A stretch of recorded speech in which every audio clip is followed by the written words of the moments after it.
Mike, turn your games down. Hi, everybody. Welcome to episode 367 of Games My Mom Found. I am Mike Albertin, and who's here to celebrate the 7-year anniversary of Games My Mom Found, talking about a game with this number 7 in it with me tonight. You know him. You tolerate him. It's Nate. It's Kyle from the RPG show, and just like Crowd Strife, I too have been called the spiky-headed jerk. From the YouTube channel Rich Kale, this is Richard Sampson, and you gotta love a game that has everything in it. This is Blake England. Excited to celebrate the 7th anniversary. Congratulations. Ain't no getting off this train once we run it, baby.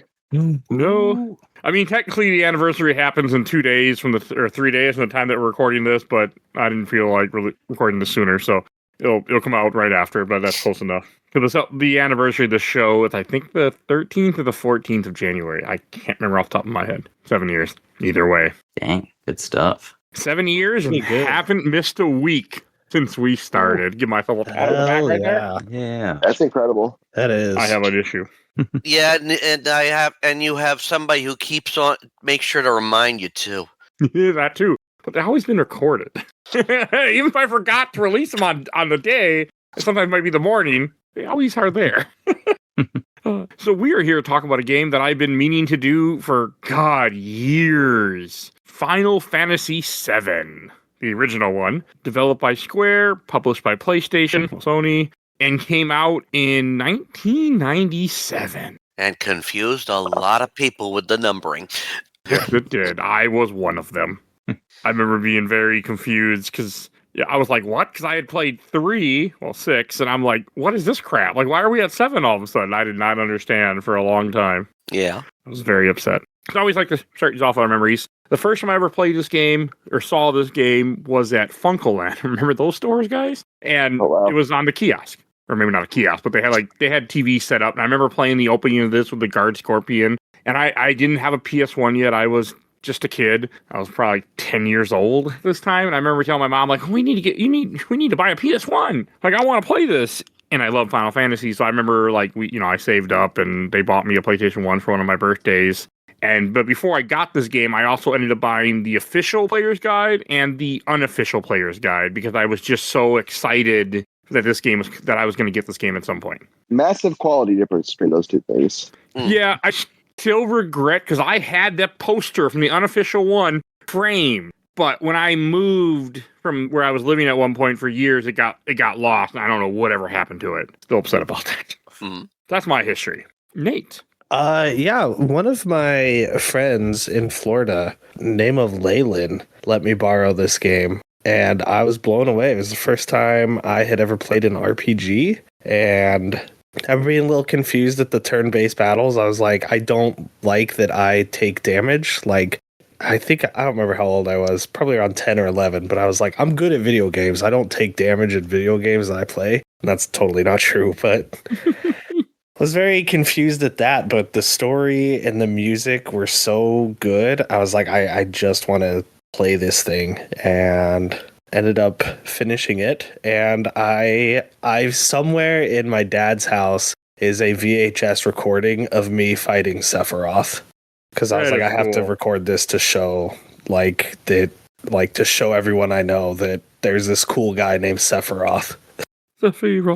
And Blake. Man, so yeah, I was 14 or so when the game came out. So I was a big RPG fan, a big gamer, obviously, with the Super Nintendo was sort of one of the defining systems for me. And RPGs were very much my favorite genre. Final Fantasy III is my all-time favorite game. Games like Lufia 2, are still some of my all-time favorites. SNS, rife with RPGs. So when I saw the commercials for Final Fantasy VII, it was just like unfathomable how we got here, from these pixelated games. And of course, the cutscenes are all, the cutscenes are like featured in these commercials. And I literally couldn't fathom, like, how is this even going to work?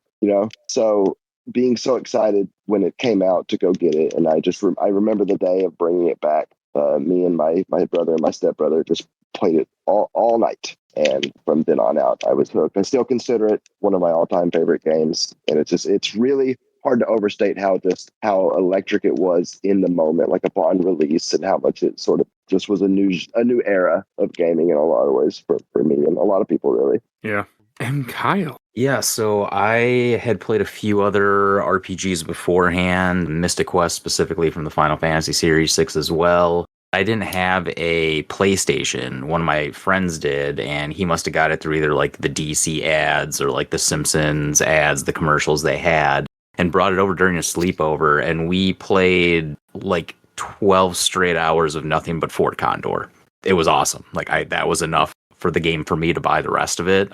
So like shortly thereafter, I scrounged all the money and Christmas promises I had together to get a PlayStation with Final Fantasy VII on it, and just been playing it ever since. Beat it probably 12, 14 times. Just had an awesome, fantastic time with this game. Really kept me on the track for playing more and more RPGs and just, following that into the future. And Richard. Oh, this is actually one of the first Final Fantasy game I owned, and I didn't get on PlayStation when it came out years later. Well, not too many years later. I mean, back in the 90s, it was the first Final Fantasy ported to the computer, and I picked it up. I worked my way near to the end of it, but never beat it. Picked it up again when Square released a slightly remastered version with a little bit better graphics, which is now the version that's available on Steam. Boy, do I got some memories with that. I mean, I got into the music for this. It's actually the first soundtrack I ever imported. Although Nice. I tried to pick it up at an anime shop in Boston back in 2001, but when we got there, it was already sold out. So, but Well, I'm sure you could have had some clam chowder and some lobster rolls though while you were there. So. Oh, I wasn't a big clam chowdery myself, but it was a nice trip back then. Love clam chowder. It just happened, and that was just 2 weeks before some serious stuff went down. But we're not talking about that serious stuff that went down. We're talking about Final Fantasy, which is probably one of a few Final Fantasy games that I've actually purchased multiple copies of in my lifetime. Hey, it's probably is it safe to say this is probably the most popular game in the series for people? I think it's a strong contender for it. Yeah, it's top 3 easily. It's not my favorite. Yeah, I believe so. 14 probably technically is, and then I think 10 and 6 would also be considered pretty high up there. Yeah. But this one is superior to 10 because it doesn't have a whiny ass protagonist. Well, yeah, parts of it. I still prefer 10, so I mean, I had a good time with this game. Like, I don't want to act like I didn't. I had a really good time, but I feel like I probably would enjoy 10 more. But then again, I also haven't played 10 in a very long time, so I can't speak to that yet. Yeah, if you're asking me, it's tactics, but that's just me. Yeah. This was actually of the first 7 Final Fantasies that I've played. This was the 6th one I managed to finally beat. And that's up as a playthrough on my YouTube channel. 96 videos. Ooh, damn. Nice. Did you do it all? I did not take down the Ruby or Emerald, but pretty much got almost everything I could get. I screwed up for one of the summon materias, but just to let you know, it was the same one, Mike. It's the same material. It was gotten from the same materia that Mike missed. So huge materia. Oh, Neo Bahamut or Bahamut Zero. Yeah. I just didn't care. But I mean, it was when I got it, and the second time I got it on the computer when it was the first time they had achievements put in the game. That was nice. Actually, like replaying this with Steam achievements was kind of nice, even though I don't really care about them per se. Well, it's the same achievements that Square released it with before they allowed it on Steam. Oh, okay. I know, but it was kind of cool that they're there, but like, I just don't, in general, the days of me caring about achievements are long gone. Yep, and Mike did not get as many as I got. No surprise there. You missed out on Cosmo Memory. I had the item, but that involved using a character that I didn't want to care to use. Shame on you. Speaking of, what was everyone's preferred party? That's a good comment. Cloud, Yuffie, and Barrett this time. Mike, that is the exact party I went with. Did you use the internet to help you decide that like I did? No, Okay. I did not. I did.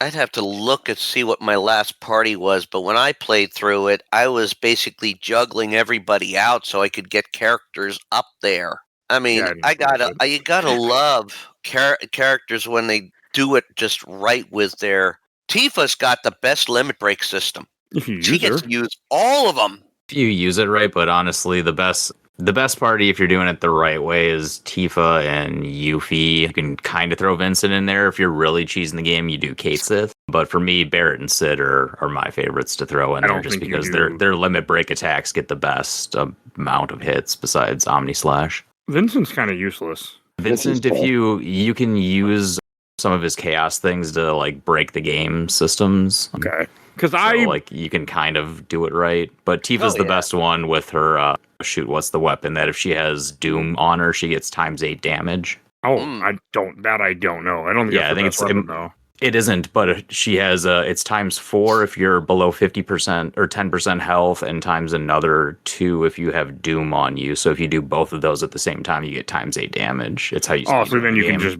brutally rip apart the entire game, huh? And then Red 13, when you get the Ceto comb right after the Cosmo Canyon, that's probably the best weapon you get until the end of Disc 2 or close to. Nice. Yeah. The internet told me that those were the characters to use for the best team. They're like, Sid can be really good too, but they're like, this is what we recommend. And so I said, okay. And then that just happened. Yeah. I've beaten this game a few times before in the past. Like I have beaten it. I want to say this is my third time going through the entire game. Yeah. So besides, also depending on what extra materia you get as you play the game, you can get a lot. It's beating Sephiroth can go quite easy, especially if you've got at least one Knights of the Round and at least a couple people with Mime. I didn't have either. I feel like it's a pretty. Yeah, you don't even need to go that far. No, you don't. Yeah, I feel like it's a pretty easy game overall. So I've never felt like hamstrung or forced into any particular meta or anything like that. No, it's one of those games too that like gives you a natural reason to grind with the materia, because like when you find out there are master materia for getting, one master of each type, you want to see that. Like it's something that you just naturally strive towards. I forgot about that. You get the levels, you get the materia mastered. So like by the time you actually get to the end, you're like, I can wreck this whole game and I can do it in at least a dozen ways. Honestly, that's one of the best things about this game is there's so many different ways to play it. And you gotta love how they made everything cinematic with this one. They really did. Every battle was cinematic. Even the summons. Oh my God, those are so beautiful to watch go into effect. They're too much for me now. A slower they didn't age well, but they're not as bad as 8. Well, you can skip 8, but part of my issue was you have to boost the damage on 8, sir. Yeah, thank you. You can skip that. Yes, you should. Agree to disagree. I beat this game in literally 7 days. Don't do that, people out there listening. Don't do that. Yeah, you can get through it. This is like the start of the 60-hour RPGs, but you can definitely get through this one in 28 pretty easily. 100% speedrun is 14 hours. Like that's not bad. Holy shit. To me that feels long, but That's really. Getting one of every item in the game, every limit break, beating every boss, beating every enemy one time, mastering every materia. Like, it's really not that tough. It's not that bad. No, it's not as long as the game as, like, some of the other, like you mentioned, like, the real big RPGs that come out from this time. I mean, this is the game that really launched RPGs, though, I feel like, for a lot of people. Yeah, not for me, but they had commercials on normal television. I think there was a commercial after The Simpsons one week. I remember one of the commercials. If you fail, you can always hit the reset button. I wish we could in real life. But I mean, this game definitely had a cultural impact too. I would argue, maybe more than any Final Fantasy, or up there certainly. Mm-hmm. Isn't this the first Final Fantasy that had more done with it, though? I mean, you've got, since it came out, definitely had a sequel movie. You've got a prequel game. There were some sequel games made for it. One that's on this podcast. Yeah, I don't think it's particularly close. 7 has to have the biggest extended universe in the series by a significant margin. Far, yeah. And even from what I've found out, Rebirth, the whole remake of it, that even acknowledges that this one happened. in an alternate timeline. Don't want to go too far into that though right now. But yes, Don't worry about that. That's another episode that will happen someday, maybe.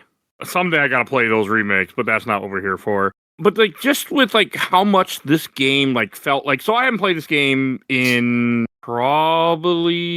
not even probably. I haven't played this game in 19 years because I played it right before my son was born when my girlfriend at the time was pregnant because this is her favorite game and she was back home in Minnesota and I was still in the lovely city of Milwaukee, Wisconsin. And I don't mean that truthfully, lovely. But, and so I replayed this game. That's the last time I touched this. Like, I remember this game being harder than it was. Like, this game was not hard for me in a week. Like, other than time consuming. But, like, I didn't even really need to grind as much as I did. I just like grinding sometimes. One of the real fun things about this game, because it was so early in the PlayStation cycle, is a lot of the coding for the enemies is just done absolutely wrong. So there are actually enemies in this game who literally cannot attack you or can't attack you unless certain parameters are met that cannot be met under normal conditions. It's kind of insane, but there's a lot of stuff you can actually beat half of this game by just poisoning bosses and then not attacking. And they will not attack you because a lot of them counter based on your abilities. So you can just sit there and let them kill themselves. Like, it's really funny how actually easy this game is. I did not know that. I did die a couple of times in this game. Like, I died to Rufus the first time because I don't know. I think I was being dumb.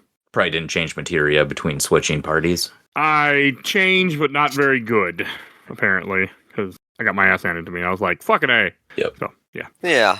I was not in a good mood about that. Bottom swell can get you. Carry armor can get you a couple of times. Carry armor got me too. Yeah, otherwise they're really not bad. Funny with carry armor, if you break both the arms and take away all of its MP, it literally cannot attack you. You can just sit there and like just watch it. It'll do nothing. I did end up breaking both. It has no normal attacks. Yeah, it broke me because I wasn't prepared for it, and then I played better. Yeah, some enemies it's easier to fight them when you take away all their magic because they just rely on that. That's funny though. This game wasn't coded very well. Although it still has that bitch of a Marlboro. Yeah, he fucked me up the one time I dealt with one. That was an issue. I also couldn't figure out how to run. And this is a me problem because I was playing on a Steam Deck and I don't really know what buttons are what. Like, that's why I couldn't get the giant materia and rocket ship because I had the code and like press square, X, circle, or whatever it was. And I'm like, I don't know which ones are which exactly. Yeah, that happens. So I just didn't I also just didn't care because it was irrelevant for me. Because I'm like, what do I miss out? I miss out on an achievement? Oh, well. Like, that didn't matter to me. Actually, running away, there is something in the game that basically deters you from running away. You lose money? No, actually, there is an attack that can be devastating. Oh, if you run away a lot? Yeah, because for each time you run away, it ups how much damage it can do. That makes sense. Okay. I just didn't. I mean, this was my version of a speed run. Like, I didn't do any of the Chocobo crap. I mean, I've done it all before. I've never 100%ed this game, but I have gotten pretty damn close to doing a lot of shit in this game. It's tricky. In the 100% run now, you don't actually have to race Chocobos to get a gold Chocobo. Oh, there's a different way to do it? Is it like a glitch? Yeah, it's RNG. It's just literally like you catch the right stuff at the right time and you just get them. Oh. the RNG in this game can be manipulated so hard. There's like, if you watch a speedrun of this, there's step counts for certain screens, like how many encounters you will get. It is wild, like when you really look into the bones of this game, what they did with it. But a lot of the enemy coding just didn't turn out the right way, unfortunately. Yeah, I think you could also get one from Ruby, I suppose, if you could get it without Knights of the Round. Mm-hmm. I think there's one that I think I heard it in a different podcast many years ago when they talk about the music. That podcast. One of the things they said was one of the big things they were concerned about is since it was basically they were moving to the disc-based PlayStation. One of the things the coding was to take notice of was if they notice the load times, we have failed. So sure, okay. Yeah, you don't really notice it because even like with random battles, they got to load that in, and so. Oh yeah, this would have been the time where we didn't really know what loading was if we're coming from cartridge base. Yeah, never. Okay, I get what you mean now. Yeah, you're bringing back old memories of like how games used to be. Yes, I grew up with this shit. I did too, but I have no memory of anything. So, Dude, I remember when games were if you step wrong, you die. fair statement. Back in my day. Yeah, no, I know what you mean. That's how I feel sometimes when I talk about certain things. I'm like, I'm an old man too now, bitching. So Nate, you said earlier that you use the same party. When you played this game in the past, did you ever have like a favorite character that was one of your go-tos? Yeah, when I first played this, Tifa was my go-to. Okay, good choice. Yeah, because she was so dynamic. She's really good. Yeah. I just liked punching things. I was like, hell yeah. I mean, she is a good character. I unfortunately didn't use her, but that was just because I just didn't use her. I don't really have a good reason why I didn't. I just didn't, and then I was like, okay, this has become my team. Because Barrett was leveled up, and I just kind of went there. And having all three people in the back row was definitely nice. I've never done that before. There's drawbacks to it, but yeah, Tifa's like one of the sort of the sex symbol of this game. I wouldn't use the word sorta. Wow, Rich, I didn't even think of that. That's crazy. You know, it's kind of weird. I wouldn't use the word sorta. I always thought it was Kate Sith. Am I wrong here? Yeah. I was really trying to go on that date with Barrett, you know? Yeah, Barrett's just a cuddle. He's a bear. He's a bear. That's a trick.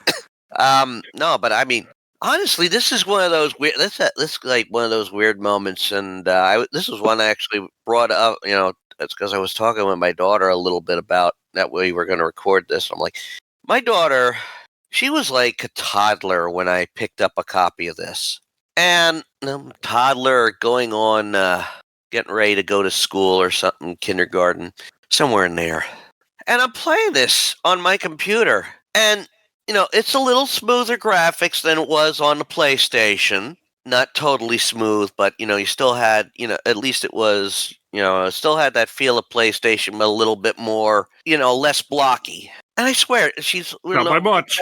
Looking at the characters, it's like, I like her. She got boobies. And I just looked at her and I'm like, one, you're a bit young to be really talking about something like that. And I'm like, how do you address that? I mean, you can't. It's the wrong age to try and address that, if you don't mind me saying so. I mean, I get it. That's funny though. It's the honesty of the child, the no filter on the child. Yeah, I mean, it had a teen rating, so you know they tried. Yeah. I mean, it's not like I'm trying to pinpoint this out. You're not like, yes, she has giant boobs. You notice. Good job, girl. I get it. I can't even remember if my wife was in the room at the time, and I'm like, I don't want to have this conversation. Yeah, I don't want to have this how the hell do you address this when a child this young? And I just gave a look, and she's like, I think there was I said something wrong. She realized she said something wrong, and I'm like, you know, it's just one of those weird moments. It's like, how do you talk about this stuff? I'm not ready for this kind of talk with a child that hasn't even entered school yet. That is a fair statement. Yeah. I mean, for years, I mean, it's like I even said, like Tifa is one of the reasons why Rule 34 came about. Years before Aaron Insurance. But that's another story altogether. And years before we elected someone that had 34 felonies, huh? So, yeah. Should have watched what I said there. I knew he was going to throw something like that in there. If you tee it up for me, I can't be held responsible for what happens. I won't be held responsible. All right. I was mad as a kid because I spent a lot of time, because my strategy back then was to be like, okay, Cloud will deal damage, Barrett will be my magic user, and then Aerith will heal. And then just grinding Aerith's levels out, and working so hard on building that team, and then just the game going, no, you can't have that. Yeah, because Aerith was so powerful with that limit break. It's like, fuck everybody, they're not going to hurt us anymore. Honestly, it blew my mind. I was just like, I don't think you're allowed to do that in a video game, you know? I was like, you can't just take a character away. I mean, how many RPGs had done it? Like Final Fantasy had not done it at this point yet. They did in 4, yeah. Yeah, I was going to say in 4. Yeah. 4 has Palom and Porum that get turned into stone for half the game. And Yang goes away. Okay, but But I had never Oh. played those. This was my first RPG, so I was just like, "What No, the that's fair. fuck Yeah, I is going respect on?" that. Like, Yeah. It was Yeah. a really heavy moment. Like, I'll definitely give you that. And I'm not even a big Ares fan, whatever you want to call it, or throughout the games. Like, I never use her. I didn't think she was that useful, but it was weird to have that much of a scene, especially in the early PlayStation CGI days, where like, dang, they really want you to feel this one. Like, it was a different moment. And the big thing with it too is like you get to hear her music throughout that entire next battle with that boss battle. And a lot of games weren't able to do that just yet. And it was really cool to kind of get that whole encapsulating moment of that like end of disc 1.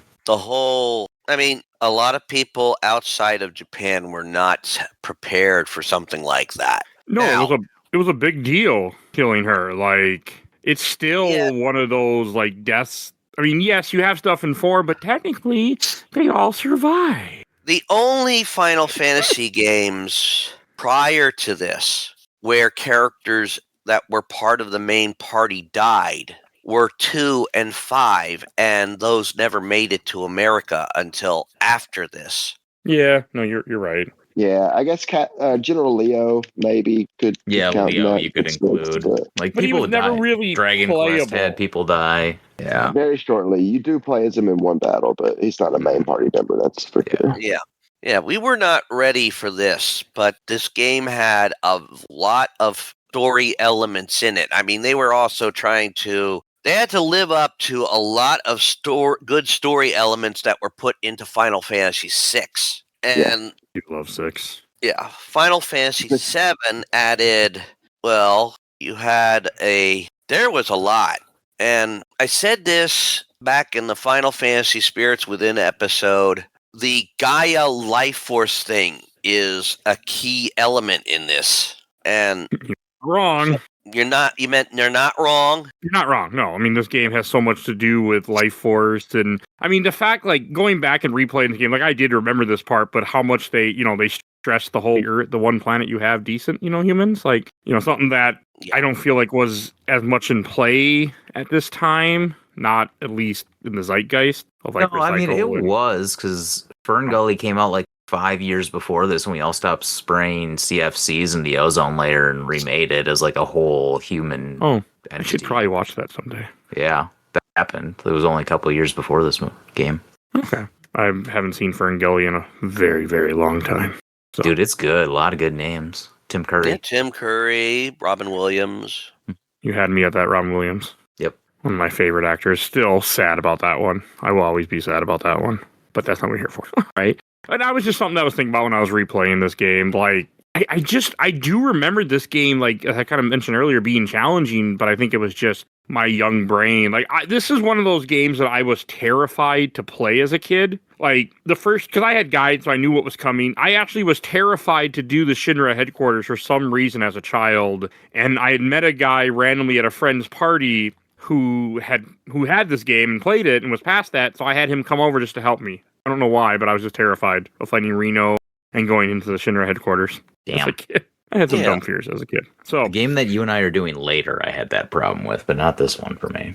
I was older by the time I got this is also one of my first, like, when I was younger, I didn't really play games. I would watch people play games, and like a game like this, my father would do the battles and I would just do the moving around, and that's how we played these games. I think partly it started because I couldn't read because I was a child at one point.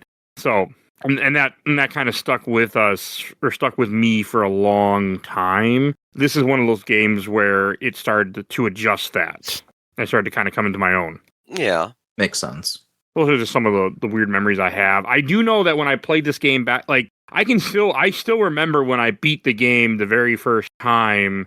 We went to Red Lobster that night, not because I beat the game, but because we were going to my parents wanted to go to Red Lobster. And I remember being like, okay, we'll go soon. I was in that final battle, and it felt like that final battle took forever. Yeah. It probably wasn't 40. That Sephiroth battle, depending on your levels when you go into it, maybe the processing speed of the system, that can take a while, because I remember playing it, and he used that supernova attack like 3-4 times, and I'm like, oh my god, it takes forever for it to take place. It's ridiculous. But nowadays, the computer I use now, it moves smooth. I think you only used it once. I saw it twice, unfortunately. No, I also had everybody. I had everybody running a copy of having a mime and just Knights of the Round, Knights of the Round, Knights of the Round, Knights of the Round. No wonder you only saw it twice then.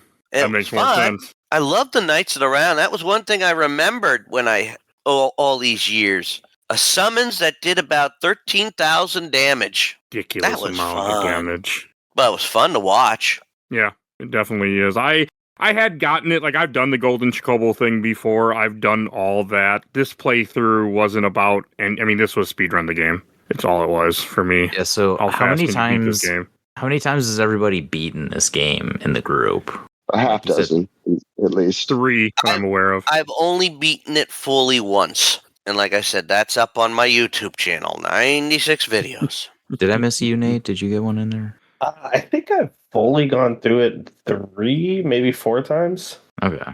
That's fair. So I'm at probably 12 or 14-ish. Damn. So how many people have beaten it fully? All the weapons, all the materia, Crash Galenka, Golden Chocobo. Yeah, I've done everything in the game multiple times for sure. I've gotten the Golden Chocobo, went into the Crash Galenka. That's a great area to grind, to be honest. Good place for sources, and that's usually why I use Yuffie for the source grinding. Yeah. What is sources? I'm not familiar sources with that. are the ability, or they are items that give you a +1 to your stats, so you can get a max of 255. If you really want to go crazy, you can 100% all those, and that's what a lot of people used to do with Yuffie, with their controller. Okay, I didn't do any of that, but all right. I mean, you can get deep in this game. Oh, yeah. In that last run, my achievements, I had basically I got at least one of my characters up to level 99. Got the Knights of the Round, got the Gold Chocobo, got all the limit breaks for all the characters. Nice. I got all their ultimate weapons, I believe. How about all the enemy skills? That's a tough one that a lot of people don't get. All 4 enemy skill materias. I did not get that. I did all right, not. so I'm one of those wild kids. I remember back in the day on the PlayStation 1, somebody did this recently, but they got to level 99 before the first boss. And somebody beat that, and they actually got level 99 before the second room. Because if you leave the train, go into the second room, then return to the first train screen, you can fight enemies there. Took them 2 years to do that, but I got to level 47 before the first boss in Final Fantasy VII before fighting him and giving up. Took me, I think, 68 hours of fighting just on the first screen. That's just stupid. I mean, not that's on you, it. But these are the games I had at the time. I had 3 games on the PlayStation. I had nothing else to play. I get that. So, you found stuff to do. It was that kind of game. No, I mean, I get that part. I just mean, the guy that got the 99 first, was he trying to prove something or what? I'm assuming. Yeah, just that you could do it. Oh, yeah, there's some people like that. Mm. I mean, I even purchased the house in Costa del Sol. Costa del Sol. Yep, you can do that one. Sell I had a lifetime for 2.5 million gil. Lifetime pass for Gold Saucer. Yeah, I did too. Yeah, that one's easy. Didn't use it very long, but I did too. Desert Rose. I didn't bother with any of that crap this time. I've done it before. I've never beaten him, but I fought him before. Better question. What's everybody's favorite Gold Saucer game? I might be a basketball guy. I love the basketball game. Yeah, let's go. Yeah, the basketball game's a fun one. I think Shoot Square is a really underrated game. Oh, Speed Square? Yeah. Speed Square, yes. Fun. Yeah. There's a really good glitch on that. I think if you just aim at the bottom right corner where you can get the high score, if you just shoot there the whole time. It's super weird. I'll have to try that one time. Yeah, I think it's one of those developer ones where they just put it in to make sure the developers could always get a max score by just shooting one thing that was off the screen. Yeah. I still remember one time at my previous computer, I actually had an N64 controller to plug into a USB port, so I could play. I was playing Fantasy 7 on a computer with an N64 controller, just to fuck with minds. But it's definitely, in this playthrough, I wasn't concerned to do that much stuff, but I have before. I mean, not everything, but I didn't mess with Gold Saucer at all this time to go along with what you're asking. So I can't remember what was my favorite game back in the day. I know I had some, but I don't remember what I liked. submarine, snowboarding. They have the bike Midgar race in there as well. You can do the rock, paper, scissors fighter. Shoot, there's a fortune teller. The basketball. Don't forget Mog House. Mog House, yeah, there we go. I didn't even. I forgot about the Mog House thing. I've done it before. I didn't do it this That's time. That's 30 GP. Just leaving 30 GP there. Wow. I did not give a shit. For the record, there was no shits given while playing through this game. I don't know. Like when this one I go back, I gotta play it the right way. Like I gotta steal my Ares weapon out of the train yard. I gotta steal the Barrett weapon outside of Calm. Like you gotta get all those early things. I don't know. Just something about this game. You gotta have a lot wrong with that, but you also didn't. Well, I mean, you play in a time crunch too. Not as bad as me, but you do sometimes. Oh, trust me. Yeah. You're not as insane as me, though. I haven't started Dragoon? 2 games I've got to play for you still, and I've got to pick my next one. Yeah, I've already started on another game. I got to play for him. Thank you. I do appreciate it. No, you're good. I mean, there were some things that I had to like share with my daughter. Things when I was playing this, and also like recording wise or showing her stuff afterwards. You gotta give the team credit. They did a lot of work in this to make everything look beautiful. And of course, you gotta love it that there's some parts of this game that you don't have to do. Yeah, there's a lot you don't have to do if we're going to be completely honest. The whole Wutai area is optional unless you get like Yuffie. It's kind of fun because you do get some nice little power ups and that during that. Well, I've always liked the Wutai stuff. I did it this time. I did it later than like the guide wanted me to do it sooner, but I'm like, man, we're coming. I got to do this with Yuffie. Yuffie. We're waiting until we're more powerful before we're. When did you do it then? Because you can do it right after you get the tiny Bronco first. I did it after the game. Right before you go to Shinra headquarters, once he closes it off. Because if you go to Shinra headquarters, or the second time when you not Shinra headquarters, but when you bounce into Shinra, the raid, you're over. Yeah, I guess it gets closed off. Yeah, you went on disc 2. Yeah, I just figured I would get it done, but I wanted it to be easier. And then makes sense. Of course. Yeah, I think Yuffie steals exactly 55 materia, so if you have more of it, you just get to keep half your materia, and by that time in the game, you definitely have more than that, so makes sense to do it then. Oh, I didn't even know that was a thing. Yeah, really hard-coded. Yep, shit's super. And it's not random.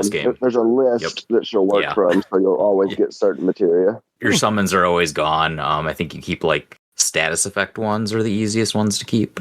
I went to Wutai for the first time. Sorry, I said this wrong. I went to Wutai originally. I just didn't fight the bosses for her. Sorry, I said it wrong. To get her. Yeah, so she stole my materia. She stole everything. Yeah. But I just didn't want to do the boss fights with her. Those ones are tougher. Yeah, that's what I waited for. I did the other stuff already. Those ones are actually funnily coded too. The final boss will heal Yuffie on certain attacks. Okay, that's not.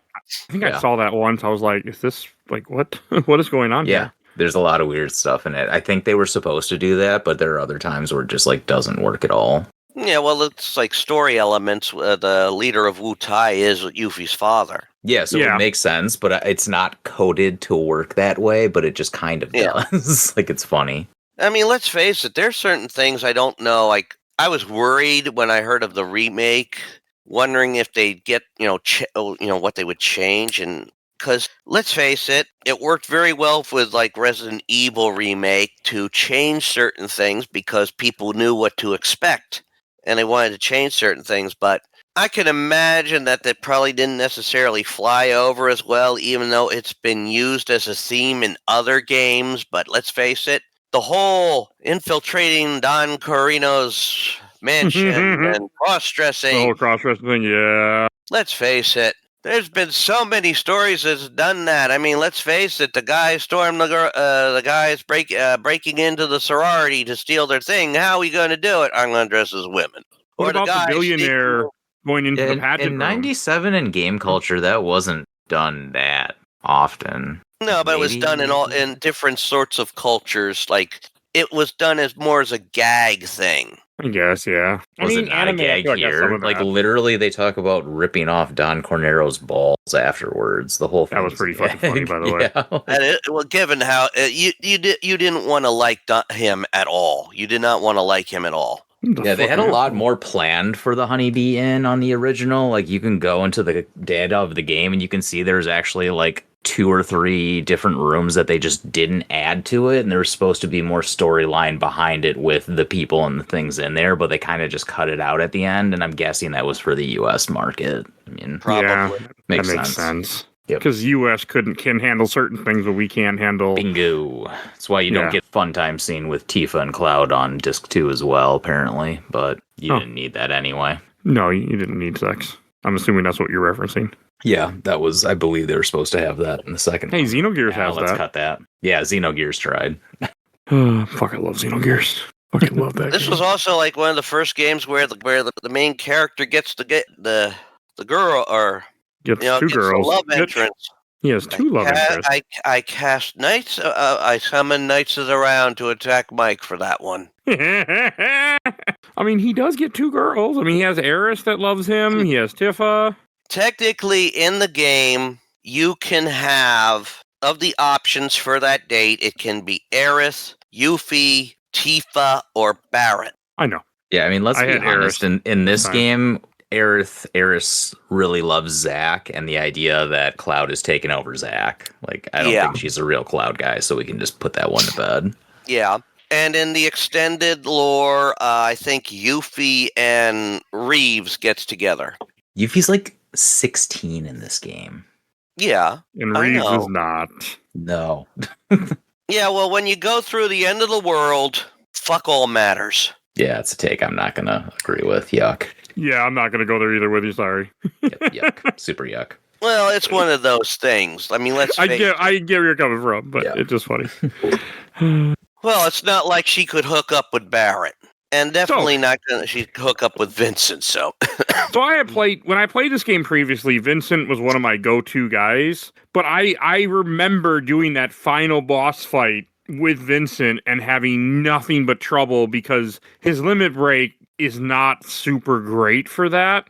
Yeah, his limit really hampers him, but the death penalty, his final weapon, if you're crazy and you kill like 68,000 enemies with him killing them, the game will let you override the 9,999 damage with his character. I'm assuming that's not Damn. supposed to be a thing. Nope. Okay. A lot of fun stuff in this game you can do if you really want to get crazy about it. That is a bit insane how much stuff is in this game that's like not supposed to be here. Yeah. And Yeah, fun 97 stuff to put PlayStation in. 1 was the Wild West. I'm noticing. I did not know that for the record, but I am learning it now. And here's a good question. Sure, please. When we got to the Shinra Mansion in Nibelheim, how many of you fought this number, and what phase did you have them in their final form? I put them into the Okay. magic form. Yeah, you Definitely have got to the fight him fight, against but Vincent. Yeah. And Yeah, then, I can't remember the form though. Usually I would attack him to get him into his form where he would block physical, because I would hit him with a physical attack, and then just use Seal Evil with Aerith. Yeah, I mean, that was a clever thing. I mean, depending on, it was half and half, and depending on what you hit him with before he hits a certain point, he switches to either all magical or all physical. Yes. It's another fun one as an adult. Use poison, and it will not trigger either of those things to happen. I assume that wasn't supposed to be the case either, huh? No, because it just does continual background damage. So you're not doing the damage, something else is, so the flag never triggers. Is it just me or this feels very broken? Yeah, it is. Like, you should Okay. check. It's super funny. So I have a question, because I remember bits and pieces of Final Fantasy VII lore, and this playthrough didn't explain it to me. I know Cloud and Zack are, not the same person, that Cloud took over Zack's memories. I remembered that much. But did Nibelheim burn down then? Yes. Yeah. I like did. Crisis Shinra Yeah. rebuilt it. Oh, okay. And then just replaced people and stuff? Or okay. Yeah. Yep. And act like it Because never also happened. that's where all of, you run across the clones. Okay. Some of them Yeah. are going there. Yeah, so basically the idea is that there's Genova and Sephiroth, and then like Sephiroth goes into live stream after Cloud stabs him originally.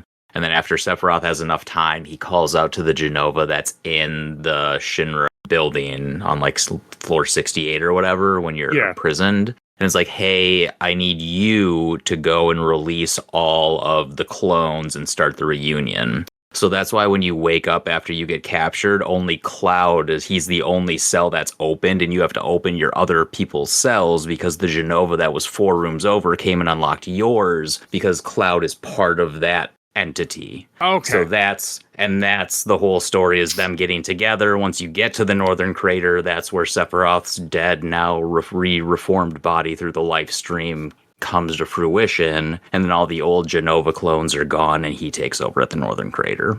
Okay, thank you. Because the Sephiroth that you're chasing originally is just a clone, correct? Then Yes. Yeah. Yeah, a lot of people don't realize that and get really confused when you sort of unfreeze Sephiroth later in the game because you've been quote unquote chasing him the whole game. Yeah, okay. The Northern Tower guy is the real one. Yeah. Remembered that.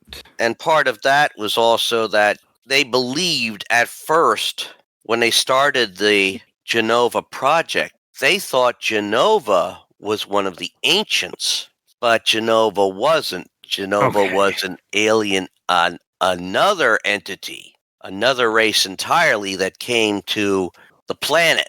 Technically, probably from Spira and Final Fantasy X. That's actually a thing. You can look it up. 10 and 7 are supposed to be 10 and 7 are technically the same. They're interlinked. There is a guy called Shinra in 10, and if you go to this is weird, but if you go to the Rebirth game, they have a picture of that guy from 10 in the Shinra building as the creator. Oh. Don't worry about it. But I think it's in remake that picture or remake, is, sorry, not Rebirth. You're correct. Oh, You're remake. good, They put it. Yeah. They made it a thing then. No, but it's they had inkling to it in 10 because it is a guy named Shinra. It's in 10 too as well. But basically, I think it's Genova came to the planet, was trying to feed on the life force of the planet. The Cetra basically did what they could to stop Genova, even seal it away, almost all dying out, except for at least one, who went on to have a daughter with a scientist from Shinra many, many, many, many years later. But Genova was a complete alien entity. But because humans, dumb, Fair statement. go by going with the fuck around and find out method of learning. Humans like that method. Majority We of found that, out. bunch of us, yeah. But that's what caused the whole Sephiroth thing, because he is made from Genova cells, and why he somehow thought that his mother was Genova.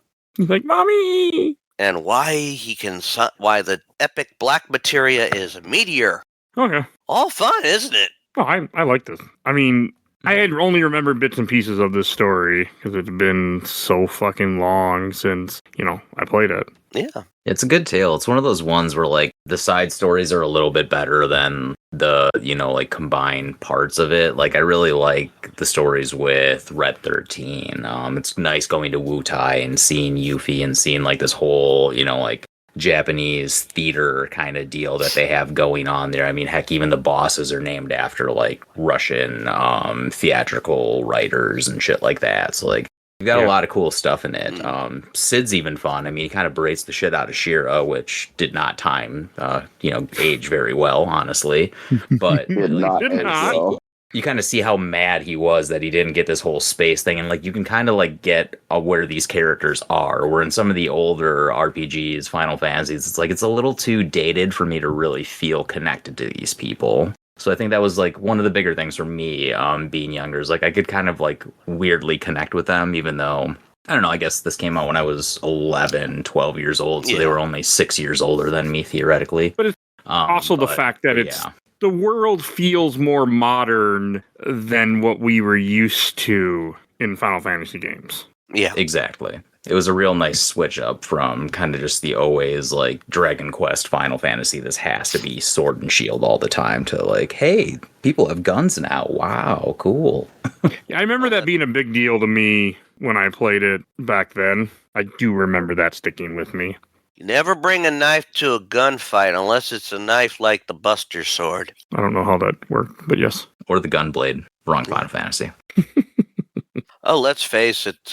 I mean, they kept a lot of the tropes that were used. I mean, gun weapons, those were long-range characters, so they could be in, like, the back road, and they could still hit the character, hit the character. Well, if you're like a sword or fists like Yuffie, you had to get close. And so long range materia like long range was helpful. And I like the fact that you had command materia that they added to your repertoire of what you could do. Damn, it was really some of those useful. got really fun towards the ends, like the ×2 cut and the slash or the slash blow was fun. Yeah. But death blow is actually not really that good unless you have a weapon that has 255 accuracy, and I think there's only 3 of those in the game. I never used death blow any of the times I played this either. game. I mean, I kept it. I always thought it was dumb. It so that could steal, great, mug, better. Yeah, even this time I didn't even care about that. You had that in 6 though too. You could mug. Yeah, but only one character. And you did have some fun enemies in this one. I always remember that enemy that was like the nesting dolls. Oh yeah, that spawn other ones. You're right. Yeah. Yep. It's like whack, whack, whack. Bleh. There's another one. Whack, whack, whack. Bleh. There's 3 more. So I gotta fight 5 of them.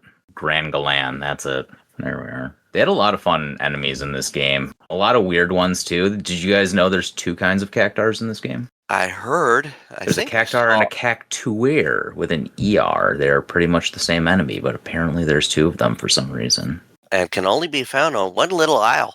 Yeah. Yeah, there's a lot of really, like, in-depth kind of just awkward stuff in the background of this game that you can tell. Like, the ghost ship enemy, so well designed compared to some of the other ones, and then it has the underwater materia, but it does, like, literally nothing else, and it's on 3 screens, most of which is the battle square. I mean...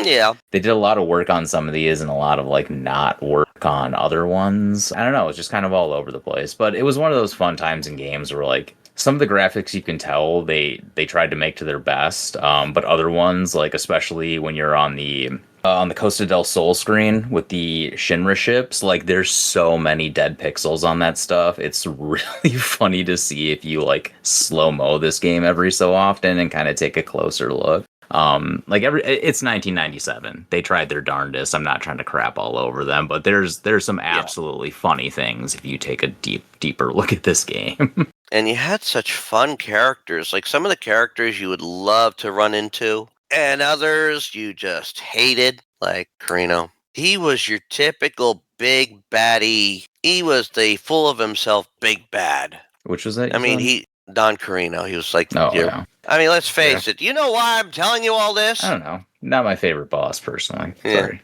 Yeah, I mean, it's like, do you know why I'm telling you all this? No, I actually stepped away, so I'm sure I missed part of this conversation. No, that's I'll hear it later. Don Carino was like, you know why I'm telling you all this? Because you think you're going to get away? Exactly! Full switch, drop trap door. Son of a bitch.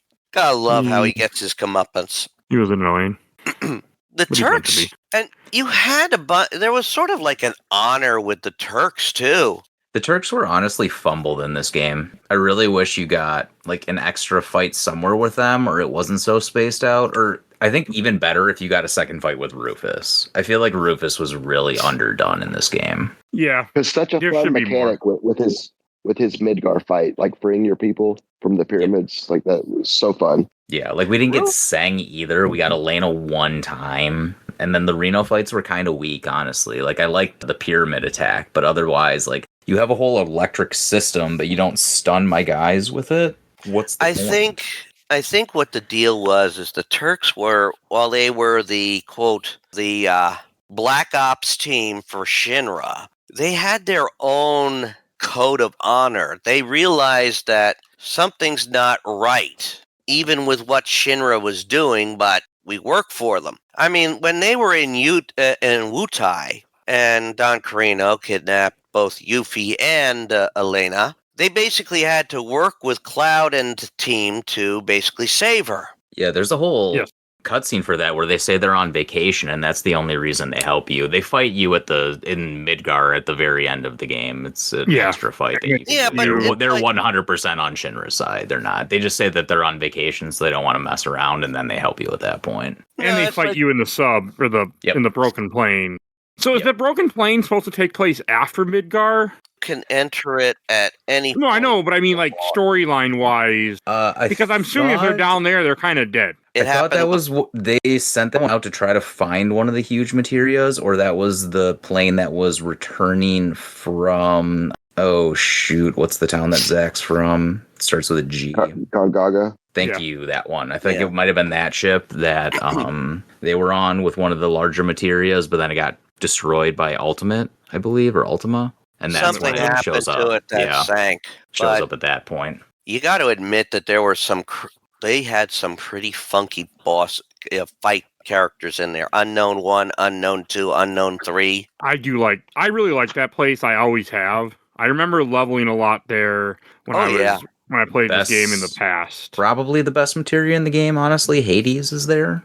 Yeah, he's actually good to use in a lot. Oh, you can use it against almost like all the weapons. You can use it on your armor to protect from every status in the game. It causes an absurd amount of status effects to enemies. Yeah, that and the added effect is a great combo. Yep. Okay. So Nate, with you're our resident platinum guy. Did you go for like trying to fight Ruby and Emerald Weapon? Any of that? Yes, I have the platinum for this game. I got it back in 2021. And to get the platinum, you need like all the summon materia. And I did not want to breed chocobos, so I beat Ruby Weapon using Yuffie's Limit Break. I just did, the L3, R3, infinite limit breaks. But I just spammed all creation for like 20 minutes. If you buy the updated ones on PS4 or 5, you can get times 4 speed, and you can also get infinite limit breaks and health. Oh, nice. I was upset that there was no qualities of life in the version I was playing on Steam. I was really surprised when you said that, and I didn't want to ruin your day by telling you bought the wrong version. I think that's the only version they sell on Steam. On Steam, yeah. You should have just bought it on the PlayStation. But then I played it on my Steam Deck. There's a mod called Seventh Heaven that allegedly adds those in, but I could not get it to work on my Steam Deck. Well, I would have had to go to PC. There's a bunch of awesome mods for Final Fantasy VII on the Steam Deck. Yeah. Steam Deck is a little harder for some things. It's fine. It didn't ruin my day. I was just like, I bought this game a while ago on Steam, so I've just had it. I didn't buy it for this. I bought it one of the sales at some point. Yeah, this is one of those ones, like, I think when Steam got allowed to sell it, if you had purchased it through Square, it was automatically set up that you got it, that was on Steam. Because that's how I got mine. I had mine, when you got it from Square, it had its own separate little loader that when you started up, where you could save all your characters to the cloud. I think they had some where you could modify them. And you had all the achievements that they have listed on Steam. I have like 31 PlayStation out. Version has all the achievements too. Are there a total of 36? I believe there are, yeah. Okay, so, yeah. I mean, those 6 I don't have were the Bahamut Zero, Emerald Weapon, Ruby Weapon, Master of Gil, and Materia Overlord. You did pretty good then, getting a lot of them. Oh, yeah. And some of them I like that when I last played it was years before, and then when I saw it, I had it now on Steam, it had automatically loaded in some of those ones that I had gotten prior to playing it, like, get Vincent on your team, get Yuffie on your team, Healing Wind, get Healing Wind, Big Shot. I mean, they're all listed as, like, didn't bother on the same day. See, since I know Aerith is going to die, I just don't give a shit about her, so I never use her in any playthrough of this game. Stuff for fun. I mean, you can get easily up to level 3 limit breaks outside of the materia caves before. Oh, I know, but Junon, she dies, so who cares? Yeah, because it only takes, what do you have to do? You have to do them 6 times, 8 times, or 10 times, and you have to beat like 60 or 80 enemies to get the next limit break set. So, I don't know, it really doesn't take that long. No, but the fact that she dies made me not want to do anything with her. And I've always been that way with her, since I know where her story goes, and I knew early on, because I had a guide. That's respectful, yeah. I just was like, why would I want to play as this character that's not going to make it through the game? That's fair. Because it's fun. So here's a fun one I just want to throw out there, because I love this game and I love seeing all the things in it. Between all the different like attacks, materia, combinations, abilities, limit breaks, like what's your favorite kind of ability or attack to do? Like personally for me, I love High Wind from Sid is level 4. I think that one's super, super fantastic. Does a shit ton of damage. Oh yeah. I also like Hunger Max from Barret is level 3-1. I think that one is pretty sweet. Oh, there are so many there's so many that you could love to use. I mean, once you with my favorite summons has to be like Knights of the Round, just because of the pure epicness of it. Yeah, that one will always be something unique. Yeah. Yeah. Although it's fun to watch Shiva and Ifrit go into action. That's fair. What about you, Nate?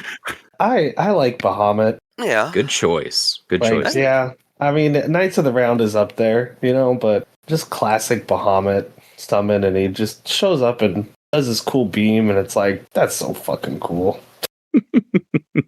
Oh, yeah. And you, Rich? Well, like I said about the Shiva and Ifrit are nice to watch. It's kind of funny when you have the Titan ripping up the land. Alexander showing up. What about That's Get him this time. Do you like any of the magic or like the attacks? I won't even lie. Like, I think the ×4 cut is really cool. Honestly. Oh yeah, It that is. is on the right. that is ×4 cut rocks. Yeah. I didn't get it this time, but yeah. Oh, It sucks when your character's confused and attacks you, though. Oh, that's why you have ribbons, which I also didn't get this playthrough. No touch me frogs for you guys. Oh, I hated the frog, but I also used the. I also had some things that prevented that from working. Works great when you go into like when you have that stuff ready for the magic square for the battle arena. But so here's other questions. Just as me, a guy who loves playing this game all the time. How many times did you guys go to Fort Condor in your run through? I didn't do everyone this time. I think there's like 14 or 16 you can do total. Damn. I only did about 4 of them. I did a few. Yeah, you have to do it. Bunch. You have to really do it, especially if you want to get Phoenix. You don't have to do a whole lot. You can literally have just to do sit it there, the first time and the last time. let him invade. And you don't have, That's it. And then you don't have to do it the first done. time, but every time there's a new story beat, or even sometimes, like, I think when you go from Junon to Costa del Sol, you can immediately go back and fight another battle there that will give you a different item. You can get 2 unique weapons and I think like 1 unique accessory. Don't quote me on that. I mean, I know in the past I've done a lot of Fort Condor stuff, but like this playthrough was how fast can Mike beat this game so Mike can beat other games for his podcast. That was unfortunately all that Steam this Deck. playthrough was. There's a mod out there where you can, I think, just teleport back to it throughout the game and it tells you when those come up. That'd be nice. Yep, that's fair. You do have a lot of games to play. Yeah. Oh, and I There's some very playing small windows more than for I that. should be right now. No, you should. You haven't even started LOD. No, I have not. Good luck. Nor have I started the game that Nate's going to be talking about with me in a week. I have not started that game yet either, so because I have other stuff I have to play first. Yeah, too many RPGs for you this year. Oh, we're not done either, so yeah. You know what's also a neat thing to do with this game?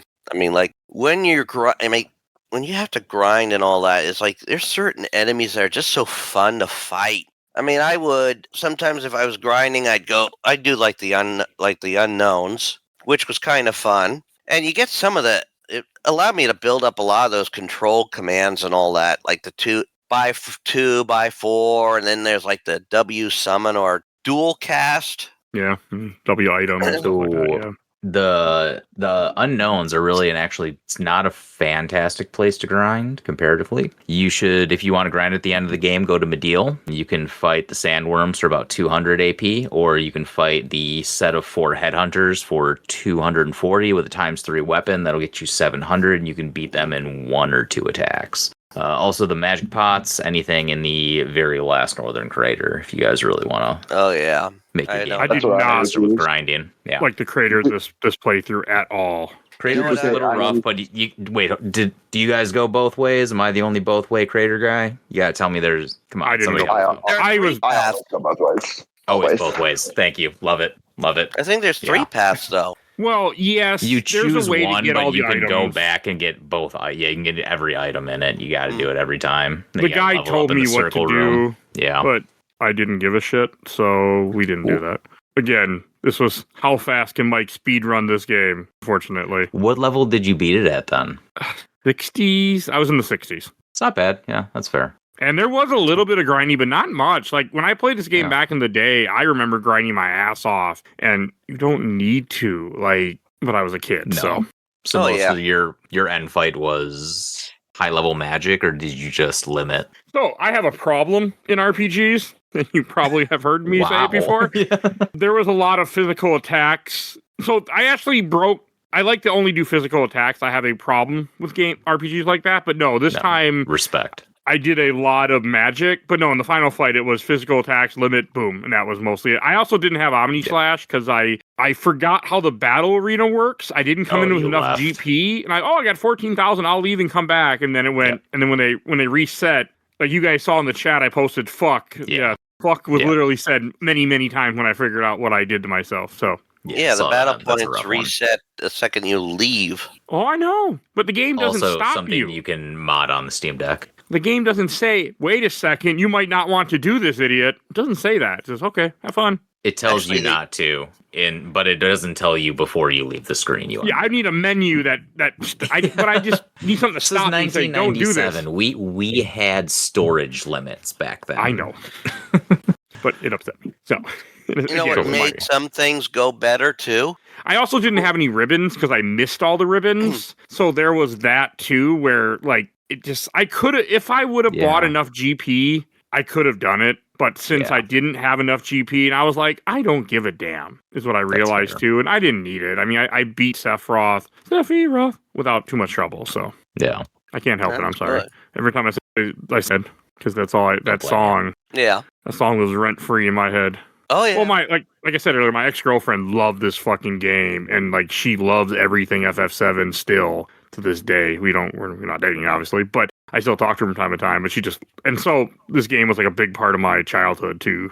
Those Sephiroth chants needed all 24 of those soundboards on that. That's why they went to the PlayStation instead of the Super Nintendo. So they can make a crazy ass song. Yeah. No, it's one of those things. It's definitely one of those. It was ahead of its time. I mean, voices in MIDI files were unheard of. And yes, that was they were just using MIDI files, I think, for that. I think all the music in this game is every track is good. Like, not a bad one. Knocked it out of the park. But I do think, honestly, that Lunar did have voice acting in MIDI before this. Yeah, this game doesn't have voice acting. Yeah, or like any sort of... Well, they have the voices in... Like that. Yeah, that's what I mean. So... I mean, let's face it. This is definitely one of those. I have the soundtrack for this. Me too, actually. Funny story about this is probably the first OST I fully downloaded track by track on LimeWire. Did it come with any extra viruses while you were doing it too? Oh no, not on LimeWire, man. Come on, that's only on porn. I had downloaded, I think it was a MIDI file collection of it. I purchased the CDs, which I still have all those CDs. I mean, this is a soundtrack that's like a little over 4.5 hours. Mm-hmm.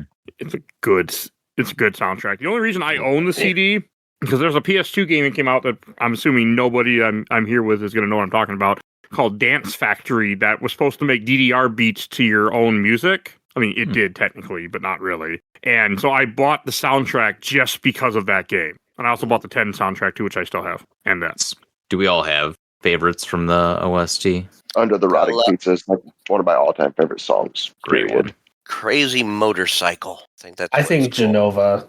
Genova's good. Genova and Birth of a God are like two of my most listened to songs from this game.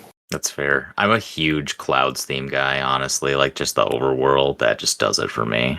I probably spent over 1,500 hours just grinding to that song. So, I mean, if we're also going to talk about like, the Turk's theme too, I actually did a Spanish project. Good. I did a Spanish project in high school with the Turk's theme as my background music. That's so cool. Yeah, and maybe people might have known what it was. I'm assuming me and my friend did. Yeah, we had to leave like a voicemail for someone. It was terrible. We had a soundtrack for it. Don't ask why. We just downloaded the music for it. It was great. That was illegal, sir. You wouldn't download a song back then, would you? Oh, I absolutely did. Yeah, many times, the entire OST. And then I also downloaded a skin to put on my Winamp account. So there we go. Let's really date ourselves right now. Wow. Man, Winamp, yep. Hey, you got to schedule a doctor's appointment next week, man. I do actually have ones. I have one tomorrow. You know what's really good though? I mean, one thing you have to talk about. This was actually one of the big remix album project was on OC Remix. They did Voices of the Live Stream. That's beautifully well done project. You have to. I mean, if you have not heard it, go to the website, check it out. I mean, it sounds cool. I don't even have a favorite song because okay, I do have a favorite song because this is younger Mike who actually liked music more. Cosmo Canyon. I've always liked that song. Oh, that It's is a banger, beautiful. dude. The new one actually in Rebirth is fantastic. It's like the Cosmo best Canyon, song in that's it. like the first track on the third CD. I'm surprised they still own that CD, to be honest. All the things I've lost throughout my moves, and I still have that soundtrack. Yeah, damn. That's wild. I've lost a lot of shit in moves because I had a real studded move I was kind of mentioning before the podcast, and that's where my FF7 guide, I'm pretty sure, went to. Plus, then I put the shit in my girlfriend's garage at the time, and I don't think I ever got all my shit back from that either, and we don't speak to each other. So, and that was over 10 years ago, so anything in there is long gone, but yeah, who knows? Yeah. When you piss off people, things don't always end well. So here's another fun question from my old self. Did anybody else have the demo disc for this? I personally did not, but that was the banger that had Musashi on it and Tactics, if I'm not mistaken. Your favorite game of all time? Wow. Yeah, I know. Yeah, Musashi, Tactics, and FF7 demos all on one disc like that. I probably would have played that like a year after all those games came out. That's some bangers, though. Yeah, they used to. Ooh, those discs. I remember.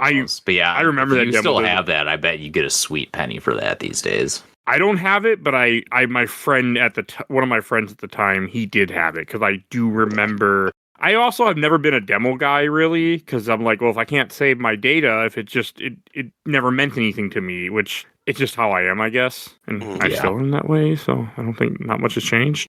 I still don't ever play demos. If I'm interested, I look at videos and then I buy the game when it's cheap. I don't ever play demos. I tell you right now, you maybe should because there are some demos that will carry your progress over. I know. Specifically the DQ7. DQ7 right now. But doing that. You also when I play games, I don't play current games really. Q7's not a current game. Well, the remake is good. Yeah, fair. I don't even want to play Dragon Quest 7 for the record. I might someday, but I have little interest to ever play that game. I'm going to have to probably, but that's one I would stay away from. It used to take 40 plus hours to just get to the job system. Oh, I know.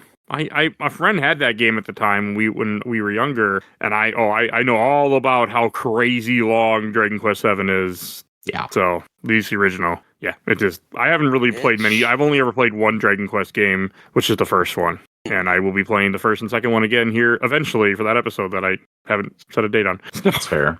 So I hate to keep asking questions on your show, Mike. No, please. Another good one. I'm glad you are. Anyone else play any of the spin-offs of this? I've played Crisis Core, the remaster. It was actually really, really good. I've touched Dirge of Cerberus, but never got that deep into it.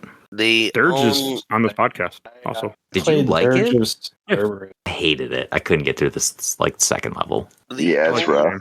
Yeah. It is rough. Thing I have Crisis Core though, awesome. Yes. I've heard things related to the music of Crisis Core, and I've seen Advent Children multiple times. Advent Children was like a day one viewing for me when I could get hands on it. Same. I haven't seen it in years. We were actually supposed to do Advent Children on this podcast a long time ago. It's so bad. It's terrible. But the guys that I was supposed to do it with, one I stopped talking to, so then it just kind of got put in the back burner. But now that we've finally done this, it'll happen. Crisis Core, I played it once on PSP a very long time ago. I want to play it again, but I haven't gotten around to planning it yet. The remake is super accessible. I would give that a try if you're going to. Yeah, is it? I probably should just play that instead, huh? Unfortunately. I mean, it's a bunch of instances kind of, and you can skip a bunch of it probably. So I would say maybe 26, 30 hours max on your kind of level, 50 if you want 100% it. That won't happen for me. No, clearly. He very rarely tries to 100% a game. Yeah, I respect that. I wouldn't even say very rarely. You use the word never. Don't need to. Pre-podcast. I'm jealous you don't have those brain worms that I do, Mike. Well, what you do is you set up a schedule where you have to play as many games as humanly possible that you're not getting paid for, really. And it's amazing how quickly you can kind of get off one and get on the next. I was playing one of the games that doesn't have a date yet that I volunteered to be on, and then I watched an AGDQ run of Dark Souls, and I was like, I should platinum Dark Souls. That would be a really fun platinum to go and get. Nice. And that's what I'm doing now, instead of playing anything I volunteered to be on. It's fair. I think I beat that. You one, got too. a little bit See you until there. Dragon Quest 1 and 2. I was thinking the end of January. It might be pushed into February. You gotta set a date. I know. I do will. not want to play those games. Oh, I will set a date. Two's a lot faster than 1. Is it? Because by the end of 1, I was like, just get me out of this. Yes, having extra characters helps a lot in 2. 1 was obnoxious. Also, if you just get stuck, use Draki mode and just be done with it. Oh, I already turned on Yeah, the end of 1, I turned on Draki mode because I died That's fair. 4 times to the Dragon Lord, and I was like, nah, I'm too old for this. Too old for this shit. Yeah. Yeah, don't ever feel bad like that. Yeah, no, I will have a date set. The main episodes come first. Like, that should be a main episode. I've been debating to renumber it, but we'll see. But And I'm going to keep throwing them out here, too, because, I miss doing this on my own show, our Final Fantasy VII one, because it was done years before I joined. What's everyone's favorite town in this one, or, favorite kind of, story area?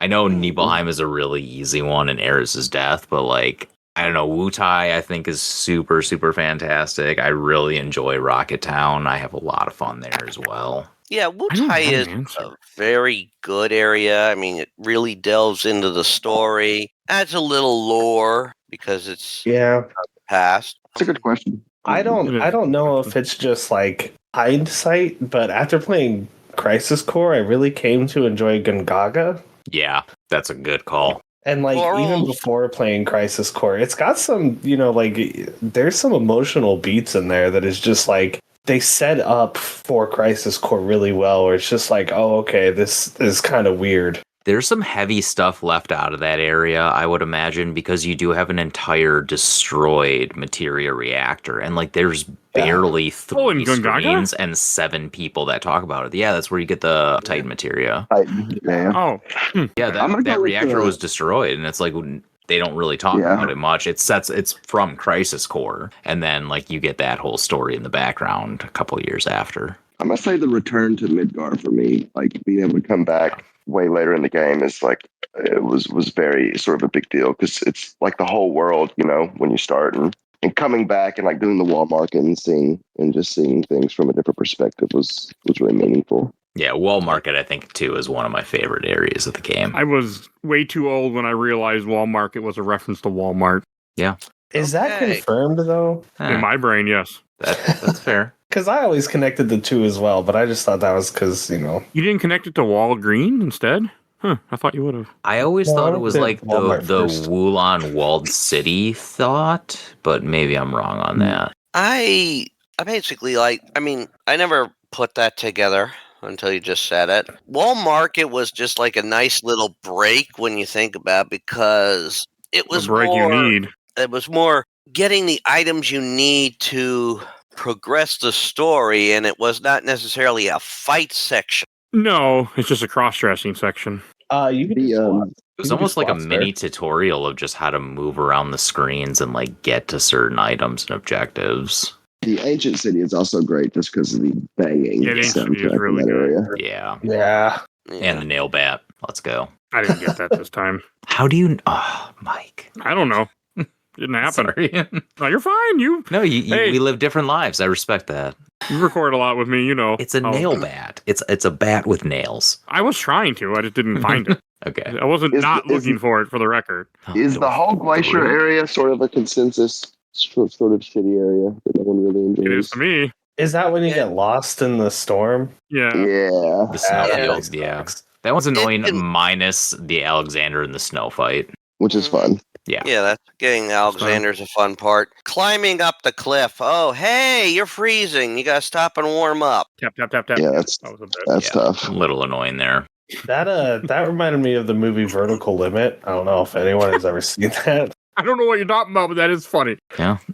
And of course, the worst thing you have to deal with in that whole area is Marlboros. Oh, yeah, that. See, for a guy who didn't know how to run because he didn't figure out what button it was and didn't have any ribbons, that was not fun. That would have been tough. I was also upset I didn't have save states.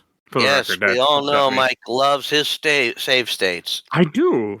Upset I didn't have them. There's save states, Mike. It's called saving on the overworld. No. I did do that, though. Plenty. Yeah, there's a time and place for save states, and it's Xenosaga. Got to admit that they gave us a lot of with Steam Deck's the version that the remastered that version that both Mike and I played. You had a shitload of sections. But no, the reason I want save states is just because, like, if I'm having I don't want to have to do anything over again. I mean, you know how I play games, Rich. Like, yes, I know. I mean, how fast can I go through something, and how dumb can you do it? That too. Oh, this wasn't that bad. You should have. There's an episode. Oh, Xenosaga 2, Richard. If you didn't listen to that epised if you want to hear dumb Mike. Yeah, that was tough. I heard it. Okay, you never said anything, so I didn't know. He's like, oh, Hey, I'm caught up. God, that was a bad game. Fucking hated that game. Still, and this game made me hate Xenosaga 2 more somehow. I know we've talked about the materia system, but those who don't know, like, I mean, the match system in this game, the materia, is just so fucking good. Like, it still holds up all these years later. You know, like, it's really incredible. Yeah, it's the perfect system that makes you want to grind, but also need to in, like, this very, very well-wrapped way. Like, I can't think of another game where you just want to fight more battles because you know that next materia is just over the edge. Or, like, that next spell. Or that ×4 attack. I was impressed with how good it was and just everything. Because, like, I know the materia system, obviously, I've played this game before. But it felt so good this playthrough. To go through it again. And it's pretty deep, too. Like, it's almost an early Gambit system from 12, where, like, if you have multiple of the same materials, you can set them to do different things and coincide with each other. Like, it's kind of cool. Yeah. Man, I really need to play 12 one day. So fun. I bought it the day it came out. I didn't like it. It's the only one I haven't beaten. The only non-online. No. I mean, you can beat 11 technically. I don't think they've made a better magic system than materia. And I've played them all. Yeah, I agree, honestly. It's a really good magic system. Like, maybe 10, but it's not the same. It's just close-ish. Yeah. 10 is just crazy what you can do. So that's a different type of thing. Yeah. I like 10 a lot. 10's a really good game. I need to put it on the show. Pretty much what's going to happen is I keep getting to these year anniversaries. If we haven't done 9 or 10 by those 2 anniversaries, I guess what happens finally. But hopefully by then I'll have covered both of those. Ooh, when's 8? 8 already happened, sorry. We did 8 and 6 and 4 and 1. Damn, I could have talked about Triple Triad for 6 hours. Anything else that we haven't mentioned? Oh, random thing I want to talk about. When Cloud is after he falls in the live stream, if you talk to him, I guess he says Xenogears at one point. So it had to be mentioned, I'm sorry. Sounds about right. I mean, there is a reference in Xenogears, also to Tifa. There's a poster of her in Solaris. There's a mention in Tactics to Cloud. He's in it. Well, more than a mention. He's a playable character. Yeah. He's in the whole thing. He makes a little cameo. What was the fighting game that had Tifa and Cloud? There's a Argeis, yeah. It also had an in-game RPG, like an action RPG. Not good. It's terrible, but very interesting. Also, that game is on this podcast too. Mm-hmm. Also, Kingdom Hearts. Yeah, Kingdom Hearts is there. Also on the podcast. He's all over the place. I mean, he's one of their, best known characters. Yeah, I mean, for how, like, weirdly pixelated and super Virtua Fighter they went on all this, like, it still worked at the time, the graphics. It still works today, even. Like, yeah. Yes, it's ugly, but it wasn't as ugly as I thought it would be. I know, Richard, you said it's a little better on the version that we're playing, but it wasn't terrible. I imagine I'm going to show my kids this in like 3 to 5 years when they're actually old enough for it, and they're just going to be like, WTF, mate, and kind of not understand. I was going to say 6, 7, Dad. 6. I have a save. Too young for that. I missed out on that one. I have my save on the PlayStation at like right before Sephiroth, and I always ask my 8-year-old, I'm like, do you want to see the ending to Final Fantasy VII? And she's always like, no. And I'm just like, come ouch. on. I know, I'm like, oh, come on, Sephiroth, he's so cool, God. I promise. You just like read my future to me. That's what I'm going to be doing. I'm just gonna I got him into Tactics. I had him watch the AGDQ Tactics speedrun this weekend. That was fun, at least. Of course you did. Well, my kid's a little blonde-haired dude. I'm like, hey, it looks like you. Here you go. When I play, I just name him you. So that's what you're doing. Point at the screen like representation. See? Yeah. Even the character is you. You were named after this character. See? Yeah, it's close enough. I'll ask you guys, are there any sort of like one-off mini games in the game that really stand out to you? For good or bad reasons? Either way, I'll point out like the when you have to fall in line in the Shinra March that I don't think I've ever been able to get the top tier on. Ooh, yeah, that's a fun one. That's a tricky one, but it's less annoying than the snowboarding. I was gonna say, I'll defend snowboarding. Yeah, I liked it good before. for a 97 game. I didn't like it today. I still like the motorcycle one. Personally, the absolute worst, and I think you'll agree with me when I say this, the worst minigame is the Priscilla CPR, because I don't think it actually works. I have no idea how or what it's supposed to do, but sometimes it happens and sometimes it doesn't. You want to talk about emotional trauma? Is like, oh my god, I have to resuscitate this little girl. I hope I don't let her die. Yeah. That is also, can I borrow your dolphin to jump several hundred feet in the sky? I'm going to shout out the Tifa slap fight on the Genie gun. Yeah, the slap fight, that one's that one is pretty shiesty too. The submarine game does kind of suck, even though you can't really. You have to like specifically try to lose it to get the red sub. But yeah, that's a pretty trash game. I used to be really good at it when I was younger. There's more to it, right? Like in the gold saucer, there's a whole bunch of them if I remember correctly. Yeah, you can play similar concept. Yeah. Okay. You can play any of the set mini games in the arcade. Yep. Okay. Yep. But I vaguely remember. Although the slap fight feels good because of how bitchy Scarlet is. Yeah, that's gonna be so good in like 4K. Because that's not in Rebirth yet, right? That's in the someday third game. Yeah. They just got to the end of disc 1 technically in the Rebirth remaster. So what the fuck is the last game gonna be like? All of disc. I'm still planning to come. Yeah. Disc 3 has like pretty much nothing on it. I mean, it's just the final stretch. Yeah. So disc 2 is also pretty bare bones. Honestly, you go to like 5 places. I mean, 8, but whatever. The Bone Village. No, we haven't really talked about that town at all. No, we have not talked about digging mini game. Yeah, that's another one. That's a dumb mini game. Kind of interesting. That again. Essentially, you just like canvas for buried items. Oh, it's dumb. Yeah, you try. You drop like charges. Yeah, I don't like it. I've done it before more than what I did this playthrough, but I still don't like it. You'd have to do it to get back into Midgar, I believe. I don't think there's enough. You do, yes. I did it for the lunar harp and then get back into Midgar. The guy's like, I dropped that key somewhere. You can get all the material, like the huge material that you lost, for instance. You can dig that up in Bone Village. Oh, then I could have got the achievement.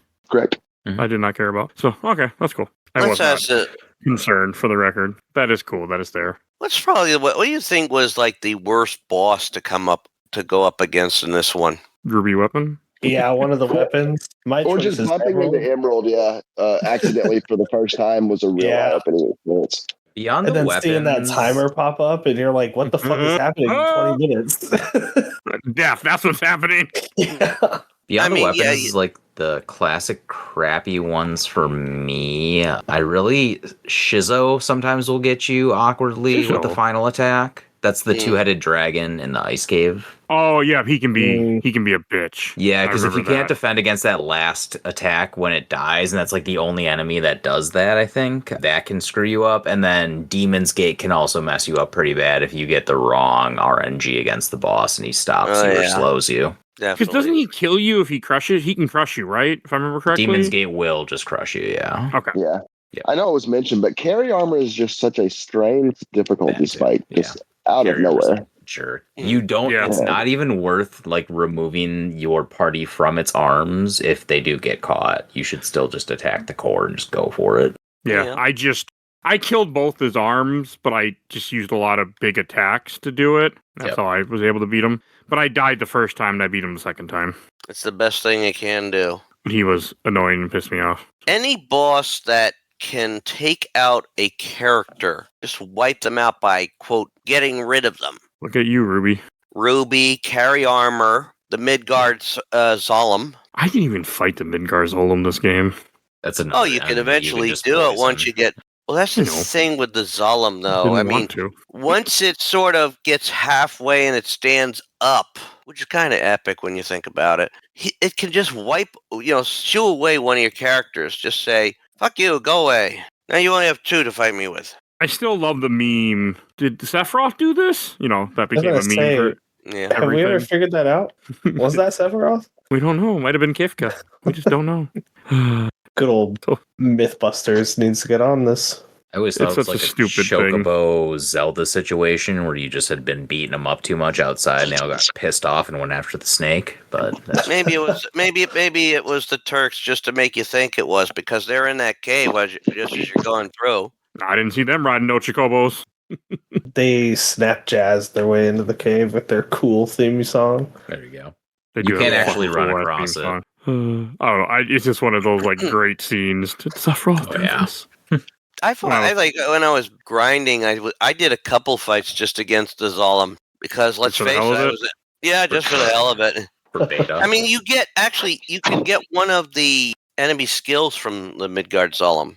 Yeah, he has an ability. I didn't do anything with the enemy skills. I didn't learn a single enemy skill. And I'm using a guide, and they're like, "Oh, you do this and this skill," and I'm like, "That's nice." I've never done them before. I wasn't doing them today. So my favorite enemy skills to get are the ones where you have to manipulate the enemy. Oh yeah, I think that is so clever. It is clever, but I didn't want to do it. No, getting White Wind is fun. Actually, you could use that too if you wanted to. Hey, let's see. This one has that skill. You've got the materia. So I'm going to manipulate this guy to attack you with that attack.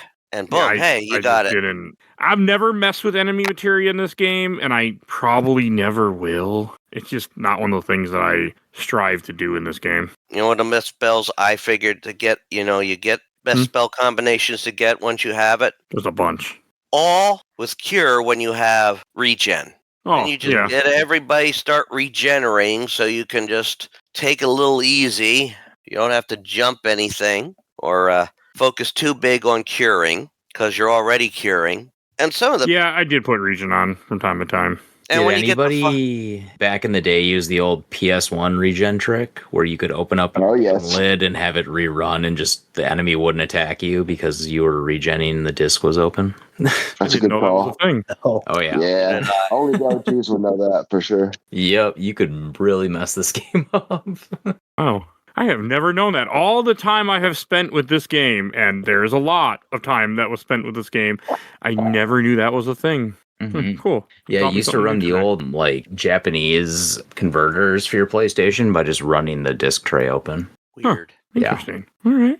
Definitely cool. weird. Learn something new. We always learn something new on this. We used to learn CFAX on the show too, but we don't anymore. So now you really went far back. It's a throwback for early stuff. Yes, we used to do random CFAX, and it somehow it's happened. It was, I think, called For All Intents and Purposes or Porpoises. Yes, it was. That's pretty good. It was a long time ago. A time before this fool knew about a 2-gun joke. Yeah. All right. Anything else you guys want to say, or should we go to questions, comments, memories? We got a few. Let's go through the question, comments, and memories. Okay. First from I watched the entire Orblood Super replay from Matthew Paul Irwin. Played it for the first time ever last month in preparation for remake coming to Xbox. I was honestly surprised at how simple the main plot was. The third act almost doesn't even exist. You can just go and fight Sephiroth as soon as you want, regardless. I'm still really excited for later this month. The Xbox demo for remake was beautiful, so definitely looking forward to the full game, and we'll pre-order Rebirth as soon as that's announced as well. Rebirth, that's the Xbox. I was really confused. I was like, wait a second, that's already out. Weirdly behind there. Because they signed years ago. Deal. Yeah, no, I understand. But from Brandon Nagley, I can replay that game anytime for the soundtrack alone. From Zach Gilou, played it for the first time in 2019 and it absolutely still holds up. Quickly became one of my all-time favorites. Still fucking holds up, Ashley. And from the official Laser Time community, from Matt O. Like many, this was my first RPG when I was in 7th or 8th grade. I wish I had the time to do another in-depth playthrough and take on Ruby Weapon one last time. Isn't it great being adults? And from Chris, on the PlayStation, do it quick. From Chris Litchos. Rented it in 97, but without much RPG experience, I was quite disappointed that the whole game didn't look like the CG commercial. Still, Got through Midgar and thought it was okay. Then in college around the mid-2000s, I gave it another go, and man, what a great time. It was a weird game that felt super old after playing FFX, but I couldn't put it down. I've been meaning to replay it, but I've forgotten enough that I want to get into the third remake first. Preserve the surprise, and I'll get back to the original after seeing all these areas fully realized. That's a fair, I get that. Yeah. And from Tony Garcia, it was my first serious game when I was 14 or 15. I originally hated it, but then in 1998, I dropped out of high school. That's a different story. And home life wasn't great, so all I had was this game and a small stack of PS1 games that were given to me by a family member. It got me through that tough time in my life, and I learned about character development, good storytelling, and loss. It probably inspired me to make some attempt at being a writer. That didn't pan out. That's also another story. Tifa still is my first heavy crush, and when she was revealed in Remake, the love reignited. Remake even got me through a chunk of COVID since that came out around the time. My story on getting Remake during that time even made it on an episode of VGA, the podcast I don't listen to anymore. And sorry for the long answer. I get so excited to talk about FF7. It means the absolute world to me, and I can't wait for part 3 of the remake. I get it. Yeah. It's nice for people that get excited for new games. I don't know what that's like anymore, but it's on purpose. But all right. And then from the last group, I posted an RPG Sanctuary. FF2 on SNES was my childhood, but 7 is in my top 5 RPGs. I get that. Most people's probably, not mine, but most people. From Albertin S. Played through this now again. Got it on my Legion Go. Last playthrough I used New Threat. This playthrough is based on Echo S, which adds voice acting throughout, really does add to the atmosphere. This would be weird with voice acting. Okay. From Elijah Gadberry, I'm a living, breathing walkthrough for this game. This was the ultimate game of my childhood, and I've probably beaten it more than any other game. I get that. This game was more in my memory than I thought it was, or at least the first part. The first half of the game I knew mostly by heart. Then it started getting fuzzy. From Mediocre Owl, FF7 was my first introduction to the RPG genre. I was about 6 years old at the time. It's a huge reason I became a lifelong RPG enthusiast. That is cool. Got a lot of comments. I'm not going to read all these, but I'm going to read a few more. From Nick Greenson, I played it that much that I even dropped some of the challenge runs I've seen, such as a single character only or no materia, level 1 limits, and initial equipment only. They make for different playthroughs. They do. I could never do that. It's really not as bad as you think. You steal more items than you'd imagine, but it's not bad. I don't know. I don't like that idea. I don't play any challenge runs in any game for the record. So from Sean Treadway, Breath of Fire 3 and FF7 were the first games I played on PS1, except for maybe Crash Bandicoot. I played them both so many times. I always liked when Sid finally gets to space. Never played Breath of Fire 3. Great game. I've actually never played any Breath of Fire games. I need to remedy that. Don't play Dragon Quarter. I own Dragon Quarter, by the way. I bought it back. Terrible.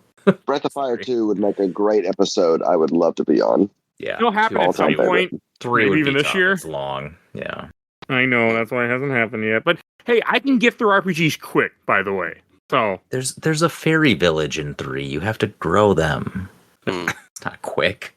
McDermott, I was 22 and working at a video game store when FS7 came out, so playing it is not a childhood memory for me. Still, it's one of the defining games of that first 3D generation. I spent a lot of hours playing it, and as someone who had previously played strategy and sports games for the most part, it was opened my eyes to RPGs, a bona fide classic.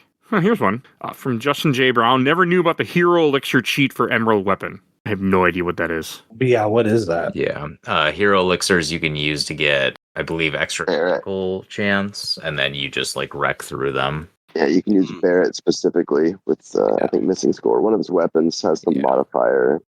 Interesting. You'll like this one, Kyle. From Steve Roshia. This was the first game I ever beat and immediately did another playthrough. The only other game I ever beat than that immediately replayed is Suka did one. FS7 followed right up by FF Tactics was a peak lineup. Yep. Sure was.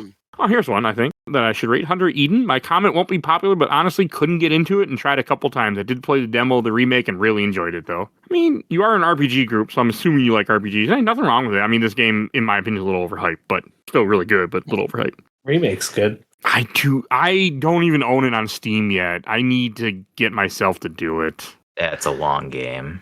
It is. That's why I haven't done it. Yeah, that's going to take a while. I like RPGs, but beating this in a week is not an ideal situation. So yeah. From Cody Welts, as with most games and first memories of FF7 was watching my older brother play it. I really liked Red 13, so basically anytime I watched, he would always switch him in. That's cute. I like stuff like that. All right, from Emmanuel Martinez, the best diesel punk JRPG made to this day. Not a term you hear very often. All right, and I'm going to read one more from Derek Bowers. What a masterpiece this game is. This is probably an unpopular opinion, but I think FF9 is tied with FF7. I don't know, maybe it's just me, but those two games are my favorite PS1 games of all time. 9 is really good from what I remember. It's okay. Yeah, I haven't played it in a long time, but I remember really liking it. Yeah, I like 9. I want to replay it someday, but not 8 anytime or soon. 9, but that's just me.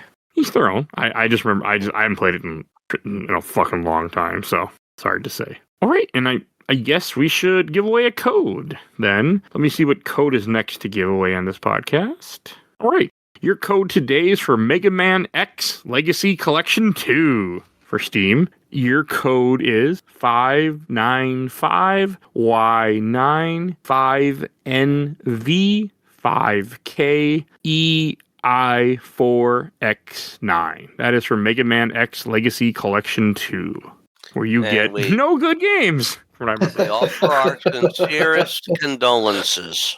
I think all those games are bad. I would not have any idea. I've never played them. The closest I've come to any Mega Man X games, I think, was the first 2. That's about it. You're particularly saying in Collection 2 are bad, right? Yes. Are you saying okay.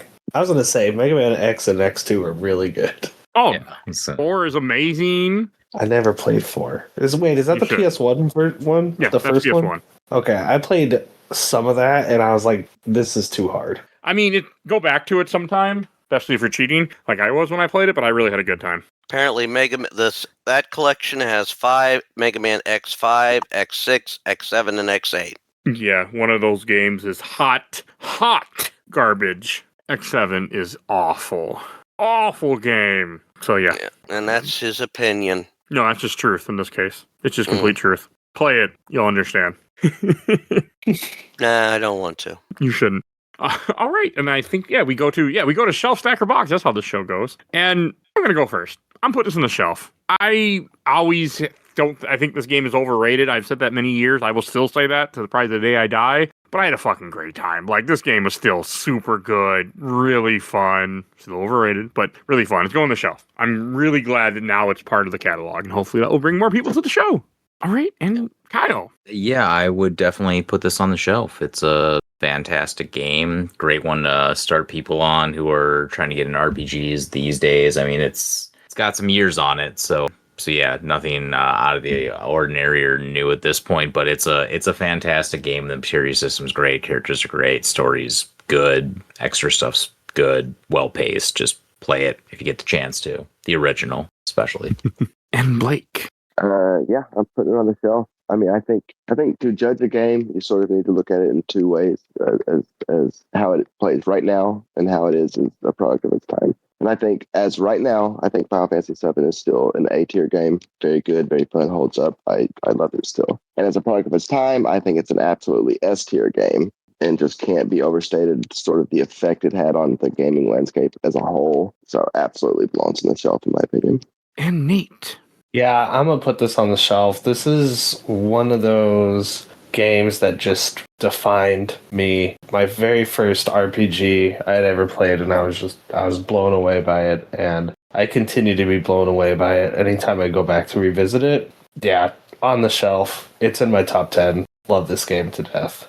And Richard. Should be no surprise. I'm putting this on the shelf. I mean, while I didn't necessarily get on the PlayStation, it is a masterpiece of gaming. It's such a groundbreaking entry, and the music, beautiful. One of the great works of Nobuo Uematsu. The story's good. Characters, there is not necessarily a single character you can truly, well, except for Don Corino, despise. You like every character.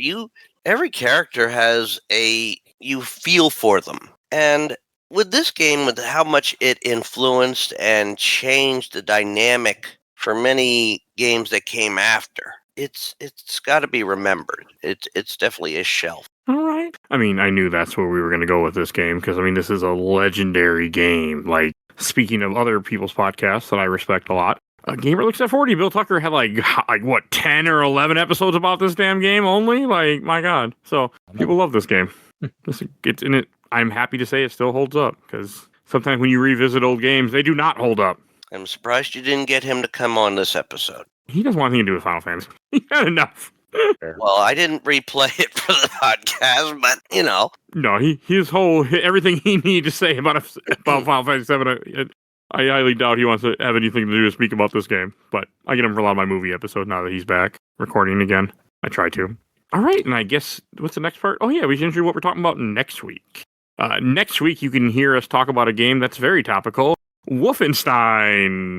The New Order. It's weird how that game's coming out right before January 21st. What a weird idea, huh? I wonder why he did that. So, go check that out. And then we should go to plugs. Kyle, where can people find you at? Sure, so you can find me at the RPG Show, therpgshow.com. Got a lot of stuff coming up. We're doing Trails of the Sky first chapter and Romancing Saga 2 next. And Richard.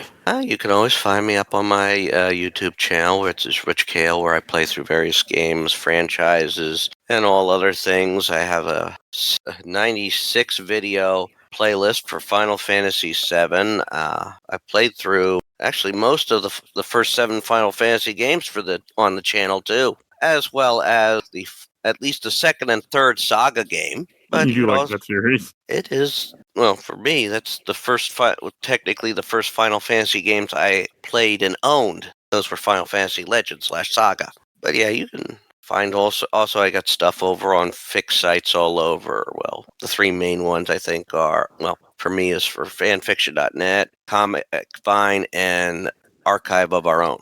All right. And Nate. Hello, you can find me on Blue Sky at Pallet Jackson Video Games. And if you like comedy posted every 4 years, like a good leap year, you can find me on TikTok at Nate Does Comedy. You're not wrong. Yes. As a guy who has to look up your TikTok every time you're on an episode so I can add your link here, I noticed, I'm like, he still didn't make any more videos yet. So, yes. Yeah. It's, sometimes I just do voice memos, when I go to mics. Just listen back and I go, fuck, I should have just recorded it.